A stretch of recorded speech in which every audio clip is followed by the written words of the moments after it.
మన రాధాకృష్ణ సిరీస్లో నెంబర్ 2.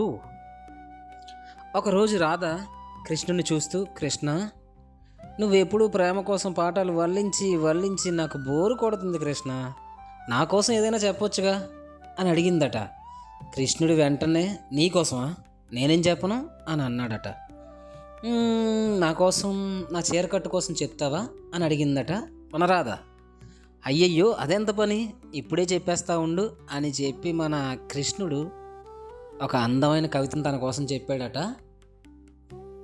అదేంటంటే, రాధా, నేను నిన్ను చీరలో చూడగానే నాకు అనిపిస్తుంది, ఇంత అందంగా ఉంటుందా ఈ లోకం, రెప్పపాటుకే పూర్తవుతుంది అనుకుంటే ఆ రెప్ప మూయడానికి ఒక కుంజర యూదంబు కావాలేమో, యుగాంతం వరకు ఉంటుంది అనుకుంటే అక్కడికి చేరుకోవడానికి అశ్వాల సేన కావాలేమో, అయినా నీ చీరకట్టులో ఏ కనికట్టు దాగుందని నా మణికట్టు వరకు నా గుండె పని కట్టుకొని వచ్చింది.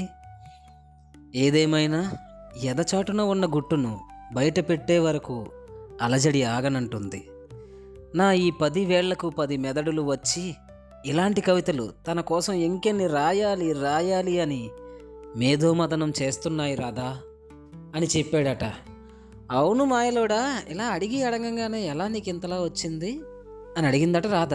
బదులుగా కృష్ణుడు, నేను వీళ్ళందరి కోసం ఎన్ని చేసినా సరే నన్ను ఎవరు గుర్తుంచుకోరా, నేను ఎవరికి గుర్తు రానా అనే సమయంలో సడన్గా నేనున్నా కృష్ణ అంటూ నన్ను పలకరిస్తావు చూడు, హే కృష్ణ అని అనుకుంటూ, నీకోసం ఇదేంటి, కావాలంటే భారతాన్ని ఇంకోసారి, భాగవతాన్ని మరోసారి, రామాయణాన్ని మళ్ళీ ఇంకొకసారి రాసేస్తాను రాధా అని చెప్పాడట. బాగుంది కదా, కీప్ లవింగ్.